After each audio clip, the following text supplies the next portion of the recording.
विधानसभा में गरजे शिवपाल, मुश्किल में योगी सरकार। डिप्टी सीएम सिर्फ छापा मंत्री, किसी काम के नहीं। शिवपाल के सवालों का जवाब नहीं दे पाई सरकार। विधानसभा में स्वास्थ्य सेवाओं को लेकर सपा ने योगी सरकार को घेरा। चाचा शिवपाल पूरे फॉर्म में हैं। सपा में आने के बाद एक बार फिर पुरानी रंगत पे लौट आए हैं। विधानसभा के अंदर वो सरकार की घेराबंदी में जुटे हुए हैं। शिवपाल के निशाने पर पूरी सरकार है और सरकार के सबसे ताकतवर मंत्री ब्रजेश पाठक हैं। इस बार बजट सत्र की शुरुआत से ही समाजवादी पार्टी ने योगी सरकार के खिलाफ मोर्चा खोल दिया है। सरकार को बने हुए साल भर भी नहीं हुआ है, उसके कई मोर्चे पर सपा से मुकाबला करना पड़ रहा है। जातिगत जनगणना के मुद्दे पर तो सपा योगी सरकार को घेरने में जुटी हुई है, जिस पर वो पूरी तरह से बैकफुट पर है। वहीं स्वास्थ्य व्यवस्था को लेकर भी सवाल किए जा रहे हैं। विधानसभा में यूपी के खराब स्वास्थ्य व्यवस्था को लेकर शिवपाल ने प्रदेश के डिप्टी सीएम ब्रजेश पाठक को घेर लिया। ब्रजेश पाठक के पास ही स्वास्थ्य विभाग है, ऐसे में स्वास्थ्य सेवाओं के सहारे शिवपाल ब्रजेश पाठक पर जमकर निशाना साधा। शिवपाल ने कहा, आप तो बहुत छापे मारते हैं, छापा मंत्री हैं। हमारे इलाके में 6 साल से कोई डॉक्टर नहीं है।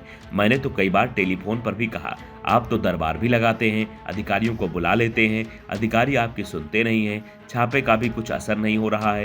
ये चिट्ठी भी लिख देते हैं, लेकिन कोई असर नहीं होता। मैंने कहा कि सफाई का निरीक्षण करें, लेकिन कुछ नहीं हुआ। कहा कि स्वास्थ्य सेवाओं की प्रदेश में बुरी हालत है, अस्पतालों में डॉक्टर नहीं है, दवाएं नहीं है, न वार्ड बॉय है, न नर्सें हैं। पीएससी के हालात तो और खराब हैं। कई पीएससी पर ताले पड़े हुए हैं और डॉक्टर तक नहीं है। बिल्डिंग जर्जर हो चुकी है। इससे पहले शिवपाल ने आरोप लगाते हुए कहा था कि स्वास्थ्य मंत्री से उनके विभाग का कोई अधिकारी नहीं डरता है, क्योंकि स्वास्थ्य मंत्री को तो ट्रांसफर तक का अधिकार नहीं है। कब किसका ट्रांसफर हो जाता है, स्वास्थ्य मंत्री को भी इसका पता नहीं चल पाता है। सिर्फ छापे से काम नहीं होगा, काम भी करके दिखाना होगा।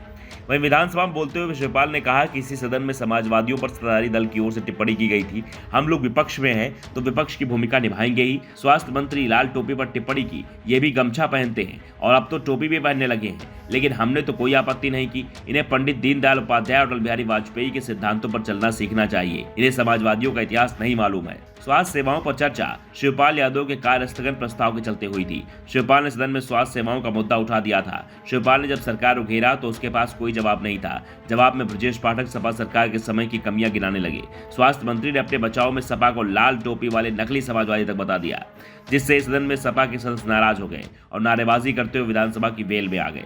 बाद में विधानसभा अध्यक्ष सतीश महाना द्वारा समझाए जाने पर 10 मिनट बाद सपा सदस्य वापस लौटे, लेकिन सदन में सपा सदस्यों के तेवरों से साफ हो चुका है कि आने वाले दिनों में योगी सरकार के लिए बेहद मुश्किल भरे होने वाले हैं। दरअसल सपा का जातिगत जनगणना का अभियान पूरे प्रदेश में शुरू हो चुका है।